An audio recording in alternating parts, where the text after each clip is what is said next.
Ushbu film O'zbekiston Respublikasi Vazirlar Mahkamasi huzuridagi Din ishlari bo'yicha qo'mitasining 2684-sonli tavsiya xati asosida tayyorlandi.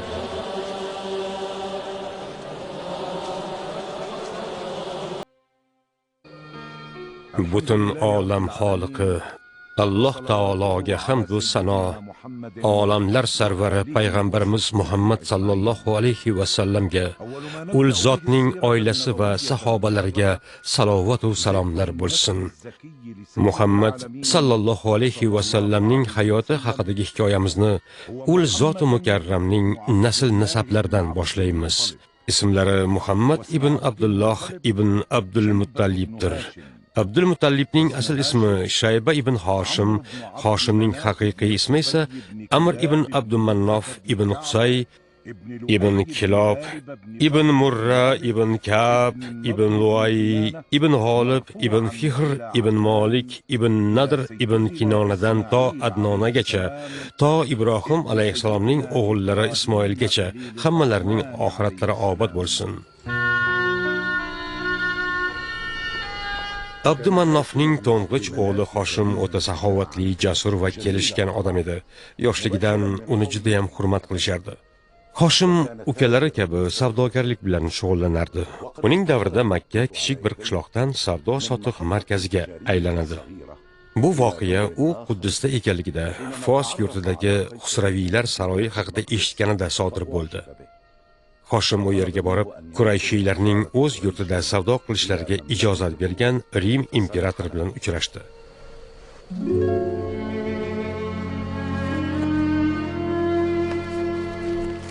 Hoshim Makkaga qaytdi.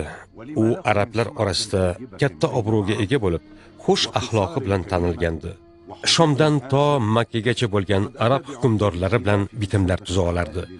Keyinroq esa Hoshimning ukalari Afrika, Habashiston, Yaman va Hiradagi qabilalar bilan bitim tuzishadi. Aynan o'sha paytda ular Qur'oni Karimda zikr etilgan savdolarni boshlashadi. Qishda Yamanga, yozda esa Shom diyoriga savdo safariga borishardi. Aytishlaricha, Rim imperatori Hoshimga o'ziga kuyov bo'lishlikni taklif qilgan ekan. Shu sababli Hoshim G'azoga ko'chib borgan, o'sha yerda olamdan o'tgan, o'sha yerga dafn etilgan. Shu sababli bu shaharni Hoshim G'azosi deb atashadi. Ammo bu vaqtda Makkada Hoshimning xotini bo'lib, uning farzandlari Nadlat, Ibo Sayfi va Asadni dunyoga keltirgandi. Hoshim Shomga qilgan safarlardan birida Madina shahrida do'sti Hajraj qabilasining sardori Amr ibn Zaydnikida mehmon bo'ladi. O'sha yerda uning qizi Salimaga uylanadi. Salima uning o'g'li Shayba ibn Hoshimni dunyoga keltiradi. Shunday qilib Hoshim G'azoda olamdan o'tadi va shu yerga dafn etiladi. Makkada Hoshimga uzoq vaqt aza tutishadi. Hoshimning o'g'li Shayba voyaga yetguniga qadar onasi bilan birga Yasribda yashaydi. Hoshimning ukasi Mutallib jiyanini izlab Yasribga boradi va uni Makkaga olib keladi. Makka ahli kelgusida Makka hukmdori bo'ladigan bu yigitni darhol yoqtirib qolishadi. Shaybaning Al-Horis ismli yagona o'g'li bor edi. Mutallibning barcha avlodlariga xos bo'lgan ajoyib fe'l-atvori tufayli Horis arablar orasida tez orada hurmatli zotga aylanadi. Bir kuni qandaydir ovoz Abdul Mutallibga amr qildi. "O Abdul Mutallib, tib bilog'ini qidir." Deb, u nima o'zi? Burrani kovla. Burra?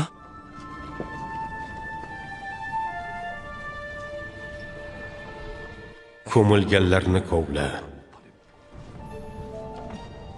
Ko'milganlar nima o'zi?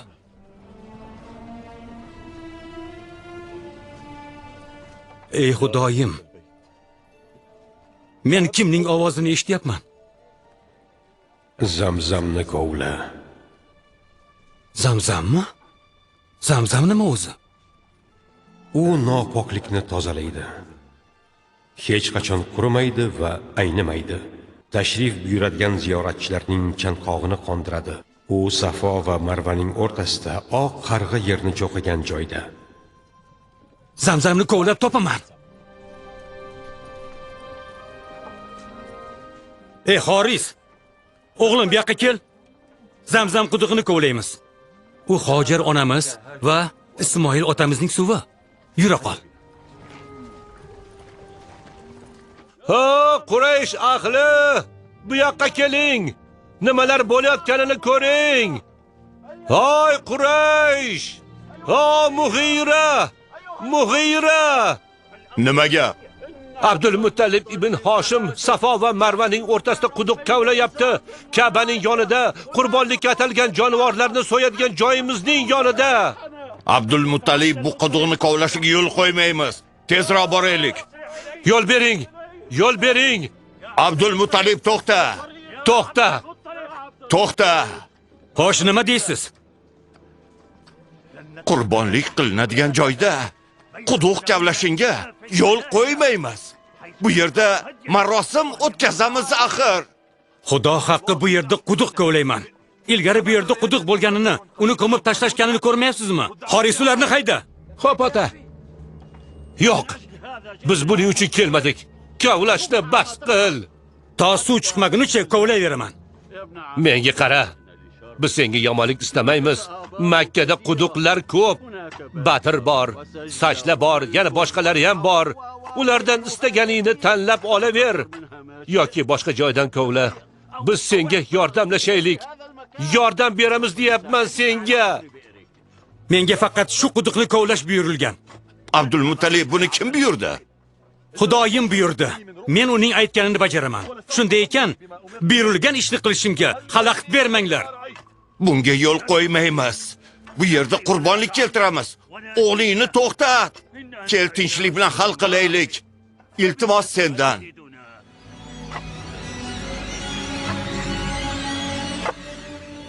Yo Parvardigor, bu nima?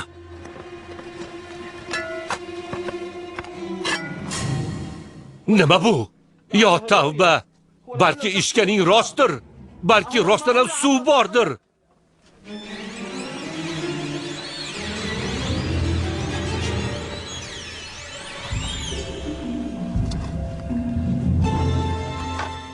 Yo'q, bu xazina.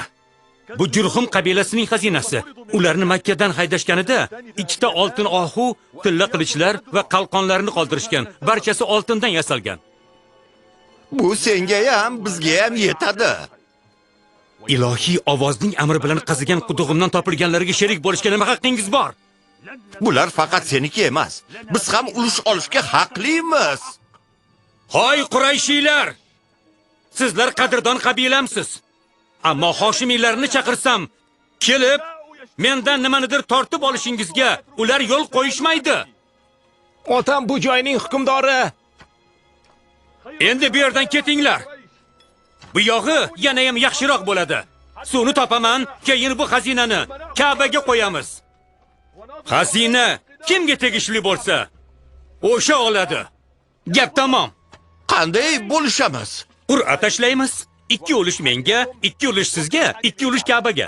Abdulmuttalib, aqlli odamsan-da. Biz rozimiz. Zamzamini kovlayver. Suv loy chiqdi. Qurayshiylar, bu Zamzamku. Ismoil otamiz va Hojar onamizning bulog'i. Parvardigorning qudrati bilan hech qachon qurimaydigan quduq. Barcha ziyoratchilar undan ichishadi va bahra topishadi. Parvardigor marhamatiga noil bo'lding.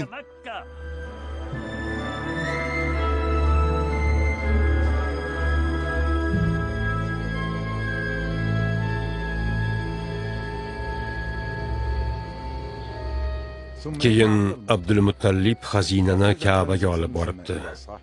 Ikkita ohuni Ka'baning darvozasini bezatishga ishlatdi.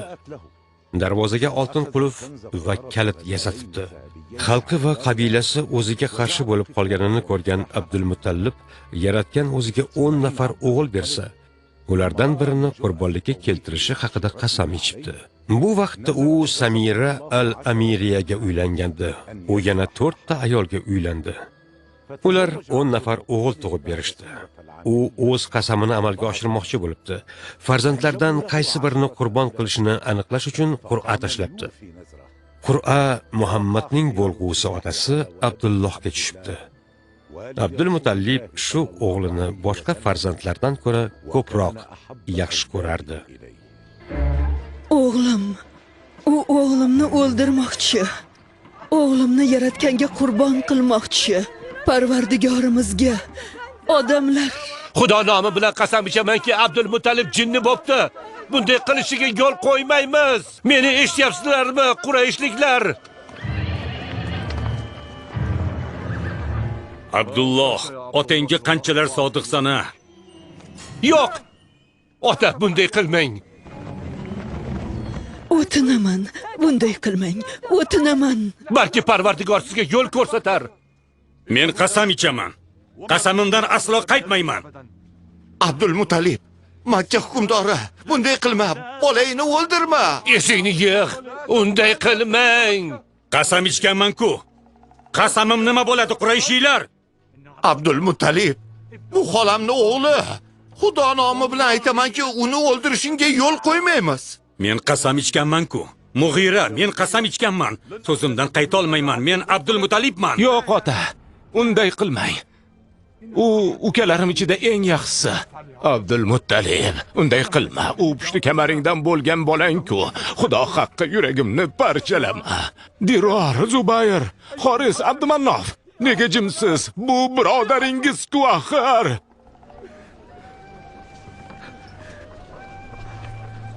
Abdul Muttalib, tug'ishgan birodarim. Agar Abdullohni qurbon qilsang, bu odatga aylanadi. Xalqing sendan o'rnak oladi. Sen hammaga o'rnak bo'lasan. Abdul Muttalib, Xudo haqqi o'tinaman, bir qarorga kelmaguncha o'g'lingni o'ldirma. Qurbonni o'rniga tovon to'lash kerak bo'lsa, biz bor davlatimizni beramiz. Qurayshiylar, sizlar nima deysiz? Men Abdul Muttalib ibn Hoshim Parvardigorga bergan va'damni bajarmaydigan beburdmanmi? Marhamatli Parvardigorim menga yo'l ko'rsatdi. Uning da'vati bilan Zamzamni qazidim. Endi nima qilay? Ayting. Buni hal qilish uchun Hijozlik bashoratchiga boraylik. Undan maslahat so'ra. U qurbonlik qilishni aytsa, aytganlarini bajarasan. Agar u ikkovingiz uchun ma'qul bo'lgan boshqacha yo'lni ko'rsatsa, aytganini qil.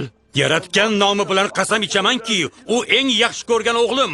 Unga o'g'lim yura qol, seni qurbon qilishim kerak deganimda, u kiprik ham qoqmay, "Xo'p bo'ladi ota, va'dangizni bajaring" dedi-da, men bilan keldi. Tuyalarni tayyorlanglar.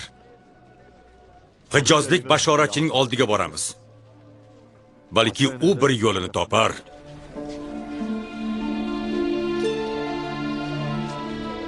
Yo Parvardigor, bandang Abdullohni qutqar. Sochlarim vazniga teng oltin kumushlarni ehson qilishga va'da beraman. Ey Parvardigor, bandang Abdullohni qutqar.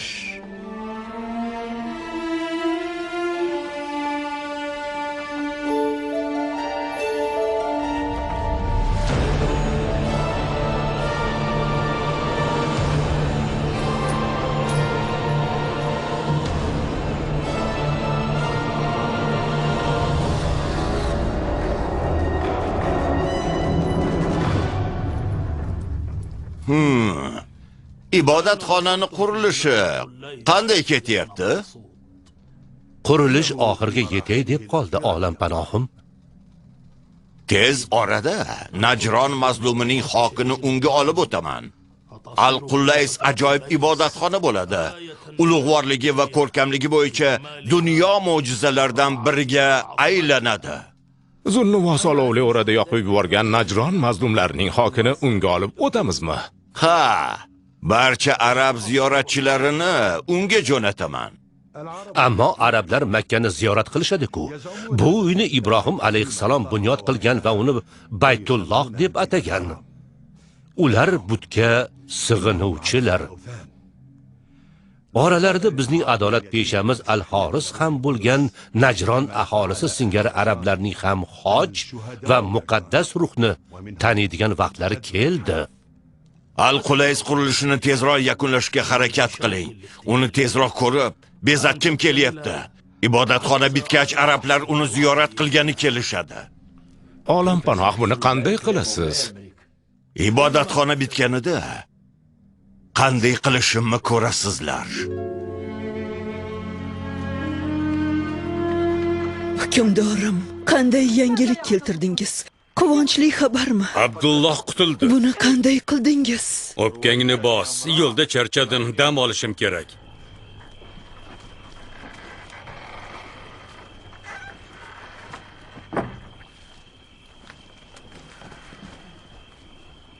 Hijozlik bashoratchining oldiga bordik. U behozdan o'ldirilgan odamga qanday tovon to'lashimizni so'radi. 10 ta tuya dedik. U o'g'lingiz bilan tuya o'rtasida qur'a tashlang. To yaratgan qabul qilmagunicha 10 tadan tuya qo'shib boring dedi. Qancha tuya kerak bo'lsa bering. O'z mol davlatimni va Hoshimiylar oilasining boyligini beraman. Quraysh va Abdumannof oilasinikini ham.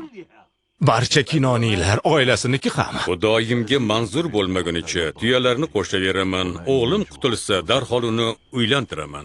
Ey Parvardigor, marhamatingni darig' tutma. Men yana uylanaman. Nima qilsangiz roziman. O'g'lim omon qolsa bas. Eng muhimi, Abdulloh qurbon qilinmasa bo'lgani. Men va'da berganman. Ertaga Ka'baning ichida uchrashamiz. Bu Abdulloh uchun, bu tuya uchun. Yaxshi. Qani endi Qur'onni tashla.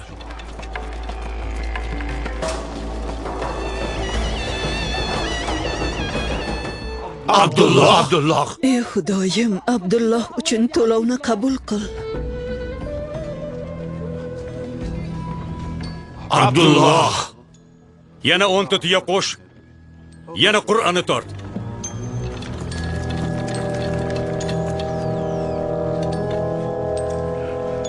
Abdulloh. Yana 10 ta tuya qo'sh. Qani, bo'la qol tezroq. Ey Xudo, marhamatingni darig' tutma.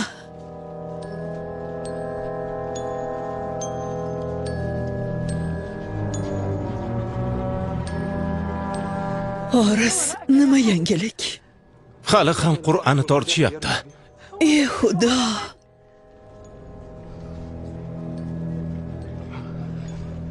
Yorug' olam sohibi.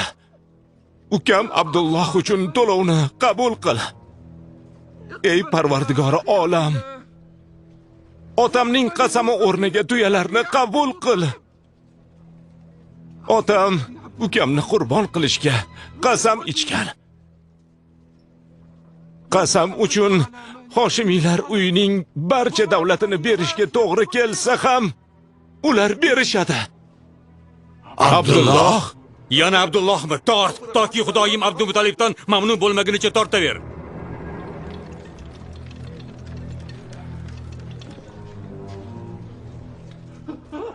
Tuya. Parvardigor, biz qarshingdamiz. Amringga bosh egamiz. Parvardigor, amringga bosh egamiz. Parvardigorga quloq tutamiz va itoat qilamiz. Odamlar shodlaning, Qurayshiylar quvoning, Hoshimning farzandlari quvoning. Abdulloh qutqarildi. 100 ta tuya evaziga qutuldi. Tuyalarni Ka'ba oldida, ko'chalarda, uylar va tog'lar oldida so'yamiz. Ular hammaga, odamlarga, jinlarga, hayvonlarga, qushlarga teng bo'lib beriladi. 100 ta tuya. Yaratgan umringizni ziyoda qilsin. Parvardigor Abdullohdan marhamatini darig' tutmasin. Bu uyda sodir bo'lganlar bari Xudoyimning Abdullohga bo'lgan inoyatidir. U kambag'alni ham, boyini ham, yo'lovchini ham, ziyoratchilarni ham to'ydiradigan qurbonlikning sababchisi bo'ldi. O Qurayshiylar, o Hoshimiyning farzandlari, butunda Vahobning qizi Ominani o'g'lim Abdullohga xotinlikka so'rayman. Asvat, Al-Qulaysning qurilishini tugatganimiz hamono Makkaga yurish qilamiz. Ka'bani vayron etib, yer bilan tekislab tashlaymiz. Arablar Sano shahridagi Najron mazlumlari ibodatxonasini ziyorat qiladigan bo'lishadi. Olam panohim, ular buni istamay Ka'bani qayta qurishsa nima bo'ladi? Uni qayta vayron qilaveraman. Hijozni bor qo'shinni yo'q qilaman toki meni saltanatim Vizantiya bilan tenglashsin. Arablarni nasroniylikni qabul qilishga majbur etaman. Vizantiyachi, bu haqda u qanday fikrda ekan? Vizantiyani qo'yaver. Ko'p asrlardan beri ular buni orzu qilishadi. Qizil dengiz Vizantiyani quliga aylanishini xohlashadi. Sohil bo'yidagilar ularni diniga amal qilishadi. O'shanda Vizantiya uchun dengiz va quruqlikdan Hindistonga eltuvchi yo'l ochiladi. Hindiston va Xitoy bilan savdo qilishda arablar va forslarga mo'te bo'lishmaydi. Hindiston shoyi, fil suyagi, muattar moylar va ziravorlarga juda boy. Hukmdorlar shunday fikrlashadi. Bularning barchasini men qilaman. Ammo Habashiston va uning shohi nima bo'ladi? Asvat ovozingni o'chir. Habashiston hukmdori nima ham qilardi? Shoh Abraha nomigagina unga bo'ysunadi. Aslida Vizantiyani yoqlaydi. Chunki ularning dinini qo'llab-quvvatlayman.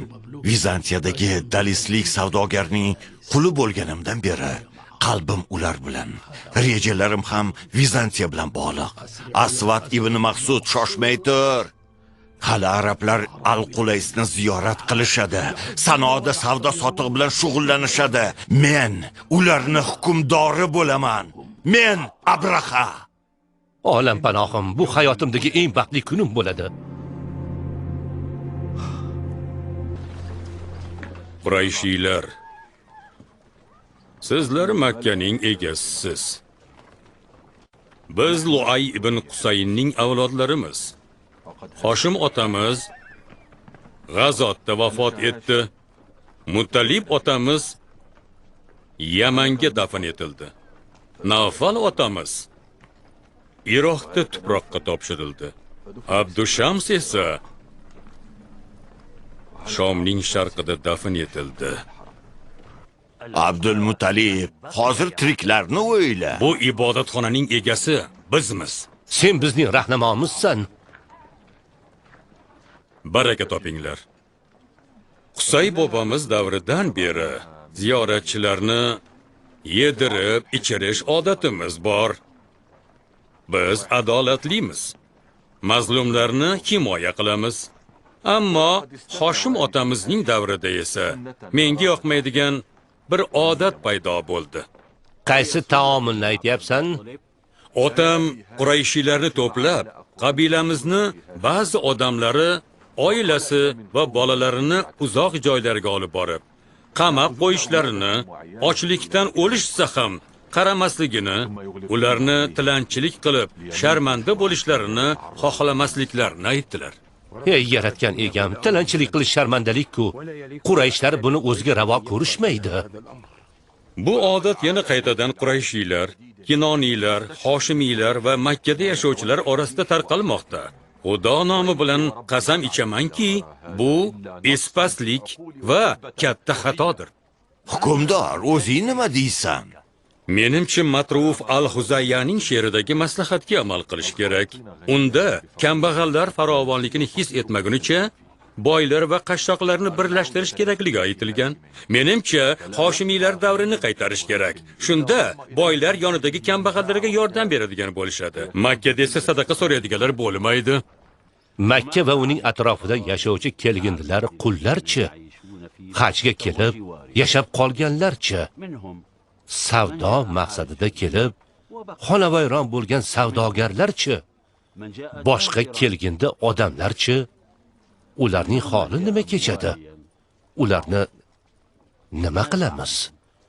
Qarindoshlari va yordam beruvchilari yo'q qashshoqlar Ka'baning atrofidagi qurbonliklar hisobidan boqiladi. U yerda qoldiriladigan kiyim boshlarni kiyishadi. Qurayshiylar, siz muqaddas joyda yashaysiz. Arablar sizdan o'rnak olishadi. Qullaringizni qiynamanglar. Qurayshiylar. Nima deb o'ylaysiz? Ularning qornini to'ydirsangiz, sizga qarshi bosh ko'tarishmaydimi? Nimalar deyapsan? Ibn Jozun, qo'ysang-chi. Axir sen tilla kosadan ovqat yeysan-ku. Butun Hijozda sendan o'tadigan darajada boy kimsa yo'q. Ont ichamanki, bu odat Qurayshlar va Hoshimdan qolgan. Hazrat Abdul Muttalibning taklifi esa katta sharaf va obro'. Biz himmatli bo'lishimiz kerak. Men katta qozonlarda ovqat pishiraman. O'choqlarimda olov o'chmaydi. Muhtojlarning barchasi kelib to'ygunicha yeb ichishi, go'sht va non tanovul qilishi mumkin. Baraka top, Ibn Jozun. Sizlar yaratganning muqaddas uyining haqiqiy egalari va arablar ibodatxonasining xizmatchilarisiz. Ziyoratchilarni qabul qilinglar. Sahiylik, oliy janoblik, marhamat ko'rsatishda boshqa arablarga o'rnak bo'ling. Shunda haqiqiy taqvodor bo'lasiz. Haqiqatni gapirding, Makka hukmdori, sen haqsan.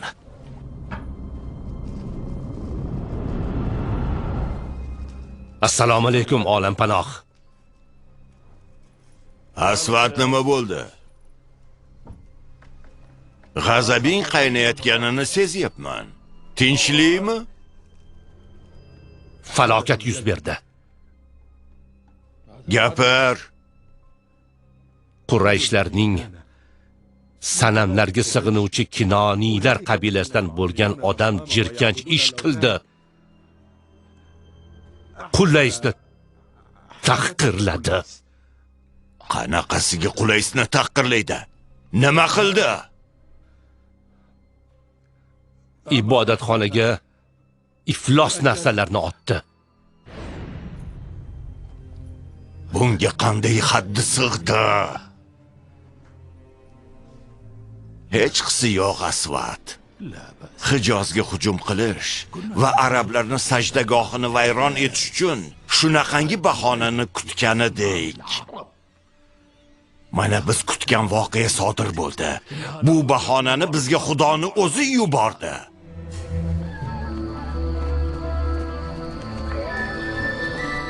O'sha Kinoniy qani?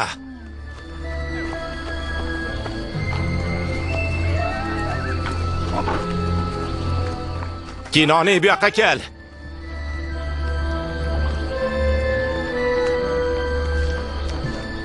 Kinoniy, bu yoqqa kel. Hozir sanoda Qurayshlarning karvonlari bormi? Bor olampanohim. Yamanda doimo ularning savdogarlari bo'lishadi. Ulardan birini huzurimga keltir. Kabi ular uchun qanchalar qadrli ekanini bilishim kerak. Agar ularga qarshi nimanidir rejalashtirayotganimizni sezib qolishsa-chi? Xo'sh, nima ham qilisha olardi? Xudo haqqi ularga qarshi shunaqangi qo'shin olib boramanki, dosh berish olmaydi. Qo'shinimni ko'riboq, cho'lga qochib ketishadi va o'zlarining qumlariga botib o'lishadi yoki jarliklar va tog'lardagi g'orlarga yashirinishadi. Menga qara Asvat. Arablarning hammasi ham o'sha uyni boshiga ko'tarishadimi? Ha, faqat kamchilikkina bundan istisno. Xoris qabilasi Najronning o'g'illari nasroniy bo'lib, Iso alayhissalomning diniga o'tishgan. Fadok, Xaybar, Yasrib yahudilari bilan Xadom qabilasining bir qismi ham. Arablar qabilalari orasida nasroniylik tarqalayotganini bilaman. O'sha uyni ulug'lashga va ziyorat qilishga arablarni nima majburlayapti? Uni Ibrohim va Ismoil alayhissalomning uyi deb hisoblashadi. Qabilalar o'z haykallarini o'sha uyga olib borishadi va uni ulug'lashadi. Qay darajada? Uning uchun o'limga ham tayyorlar. Bo'lmasa, Quraysh savdogarini huzurimga olib kel. Nimalar qilib qo'yding? Nima, Yaman qishki savdo joyimiz ekanligini bilmaysanmi? Agar Abrahaning g'azabi qaynasa, shunday bo'lishi esa shubhasiz uning ibodatxonasida qilgan ishing uchun Qurayshlar va Kinoniylarning ham qadamini qirqadi. Abrahaning yangi ibodatxonasini maqtayotgan odamlardan u ziyoratchi arablarni Qurayshga borishga majburlashni rejalashtirayotganini eshitdim. Arablar faqat Ka'bani ulug'lashlarini bildirish uchun shunday qildim. Sho'ring qursin. Abrahaning askarlari seni izlab kelmasidan va tushingga ham kirmagan qiynoqlarga mubtalo qilib o'ldirmaslaridan oldin Makka ga jo'naginda hukmdorlarni ogohlantirib qo'y.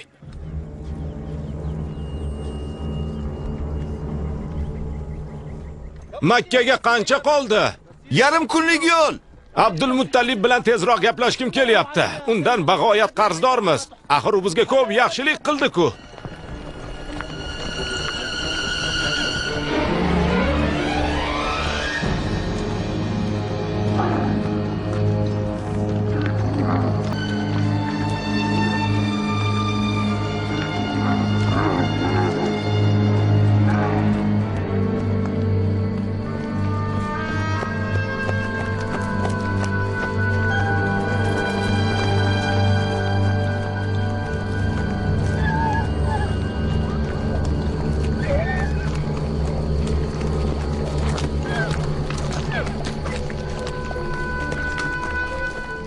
Kimsiz? Hemyarlik Xunataman. Shoh Abrahaning elchisiman. Shoh niya? Unga nima kerak? Uning huzuriga yur. Nega? Biror gap bo'ldimi yoki unga biror mol kerakmi? Men shoh emasman-ku. Huzuriga borib, o'zidan bilasan. Xo'p, Xunata. Hozir karvondagi ishlarimni yakunlayman, u keyin shoh huzuriga boraman. Isming nima? Hishom ibn Mughira. Hishom, hoziroq yur. Shoshma, kech bo'lmasa tuzukroq kiyinib olay. Mayli. Tez bo'l. Assalomu alaykum. Bolalar qalay? Yaxshi, uyda o'tirishibdi. O'g'il tug'ilsa ismini Hamza qo'yaman. Xudoyim murodingizga yetkazsin. O'tir hali. Menga Abdulloh va Omina haqida gapir. Ular yaxshi xotin ekanligini, nasli toza bo'lishini yuragim sezyapti. Bir narsani sizdan yashirgan edim. Endi aytmasam bo'lmaydi. Gapir hali, gapiraver. Axir sen kenja xotinim va kenja bolalarimning onasisan. Parvardigordan umringizni uzoq qilishini, salomatligingizni mustahkamlashni iltijo qilaman. Aytganing kelsin. Omina va Abdulloh haqida nimani aytmoqchi eding? Abdulloh haqida.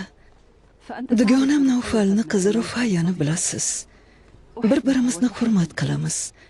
Anchadan beri uydan chiqmay qo'ygan. Ba'zi chiqib qolsa ham g'amgin bo'ladi. Hatto uni ko'zlarida yosh ko'raman. Unga nima bo'lgan o'zi? Axir obro'li xonadonning qizi bo'lsa, akasi Varaqa to'g'ri so'z va oliy himmat yigit. Bu oilani yoqtiraman. Xo'sh, endi menga rostini aytchi. Ruqayyaga nima bo'libdi o'zi? Bir safar uni to'xtatib, biroz suhbatlashdim. G'amginligining sababini so'radim. Juda qiziq-ku. Unga nima bo'libdi? Abdulloh o'limdan qutulganida baxtdan boshi ko'kka yetgandi. Qiz Ka'baning atrofidan aylanib, uni choyshabidan ushlaganini ko'rdim. Yaxshi xabar kelganida esa u Makkadagi barcha ayollardan ko'proq quvongandi. Buni ko'rganingizda edi. Nima u Abdullohni sevarmidi? Yaxshi, Abdullohni unga uylantiraman. Kutishga nima hojat? Biz Makkaning hukmdorimiz. Qaysi birimiz bir martadan ortiq uylanmaganmiz. 4 ta, 5 ta, 6 ta xotin olamiz. Badavlatliroqlar esa xuddi Maqsud as-Saqafiyga o'xshab 10 ta xotin olishi mumkin. Tashvishlanishdan nima foyda? Qiz buni biladi. Ammo endi Abdullohga turmushga chiqishni istamayapti. Bu haqda o'zi bilan gaplashdingmi? Ha, qiz bosh tortdi. Gapir. Nazarimda nimanidir yashiryapsan. Ruqayya aytdiki, men Abdullohni ibodatxonadan chiqayotganida ko'rdim. Ko'zlari orasidagi shu'la otning peshonasidagi qashqaga o'xshardi. Parvardigordan u menga uylanishini so'radim. O'ziga ham buni aytdim, ammo u rad etdi va Vahabning qizi Ominaga uylandi. Keyin mendan o'ziga turmushga chiqishimni so'radi. Men yo'q. Ko'zlaring o'rtasidagi nurni Omina olib qo'ydi. Endi xotining bo'lishni istamayman dedim. Yo Xudoyim, bu muhim xabar-ku. O'sha nur haqida nima deb o'ylayapti? Nega Abdullohga turmushga chiqishni xohlamayapti? Bunisini bilmayman. U qandaydir tushunarsiz so'zlarni gapirdi. Buyuk hodisa sodir bo'lishini aytdi. Bularni aytayotganida yig'lab yubordi. Xudo xayringni bersin. U bilan yana bir gaplashib ko'rdi, hammasini menga batafsil ayt. Ominaning homiladorligi qanday o'tyapti? Omina juda ham hayratda ekanini aytdi. Nega endi? Odatda ayollar yuragi ostida bolani ko'tarib yurgan paytida qattiq qiynalishadi. Ba'zida bu holat juda ham og'ir kechadi. Kimnidir ko'ngli behuzur bo'ladi, boshqasini esa o'zgacha ovqatlarni yegisi keladi. Ammo Ominada bunday bo'lmayapti. Aksincha, o'zini yengil his etyapti. Hala bu yaxshi-ku. Ominani aytishicha, yukni yengil ko'taryapti. O'zi ham baxtli. Xuddi ko'rinmas qo'l unga yordam berayotgandek. Hala bu haqda hech kimga ayta ko'rma. Bu bolani yorqin kelajak kutyapti. Olam panoh, makkalik savdogarni huzuringizga keltirdik. Assalomu alaykum. Seni nega chaqirtirganimni bilasanmi? Qulog'im sizda olam panoh. Odamlaringdan biri ibodatxonamni tahqirlabdi. Uni menga topshirishingizni talab qilaman.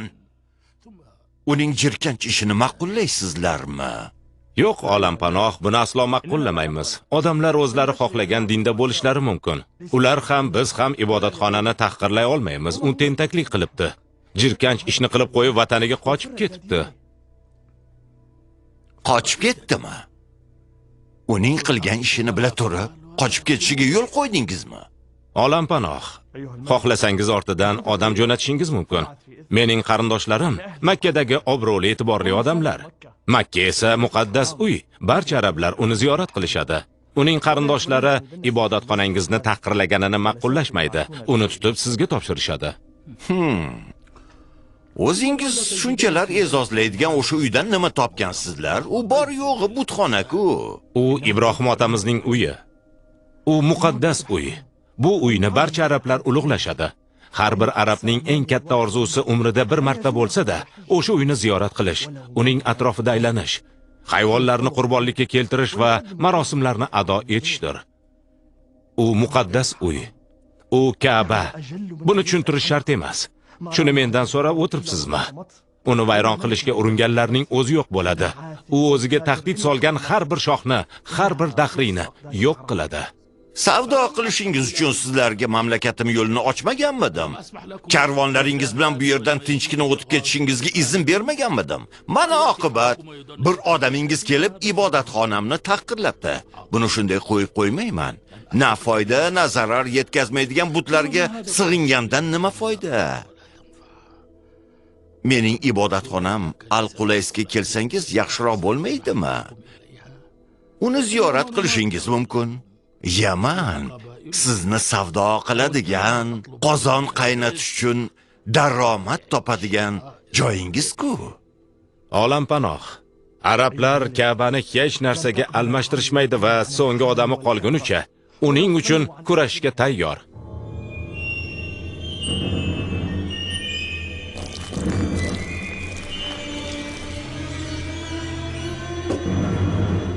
Qo'shinni tayyorlang. Xo'p bo'ladi. Uyimga xush kelibsiz, himyarlik do'stim. Uyingiz nurga to'lsin. Yamanda habashlar haqida qanday yangiliklar bor? Ular hukmdorlarga aylanishdi, biz esa xizmatkorlarga. Endi Yamandagi hamma narsa ularniki. Qo'shindagi askarlar ham, sarkardalar ham o'zlari. Biz to'liq ularga itoatdamiz. Xudo xohlasa, qora bulutlar tarqaladi. Hammasi taqdirdan. ota bobolarimizning aytishlaricha bir kuni Yaman shohi Nasr ibn Robiya ko'rgan tushidan qattiq qo'rqib ketibdi. U ikkita tush ta'birchisiga Shik va Siddiqning oldiga boribdi. U Siddiqqa mening tushimni ta'birlay olasanmi deb so'rabdi.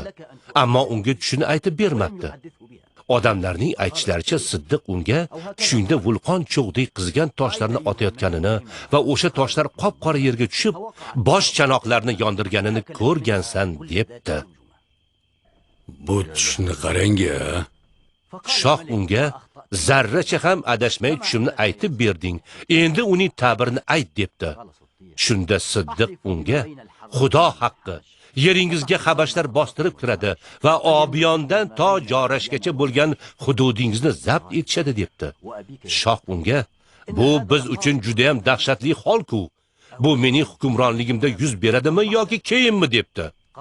Bu keyinroq 60 yoki 70 yillardan keyin sodir bo'ladi debdi Siddiq.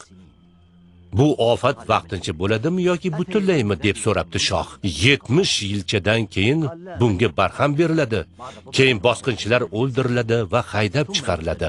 Ularni kim o'ldiradi va Yamandan haydab chiqaradi? So'rabdi shoh.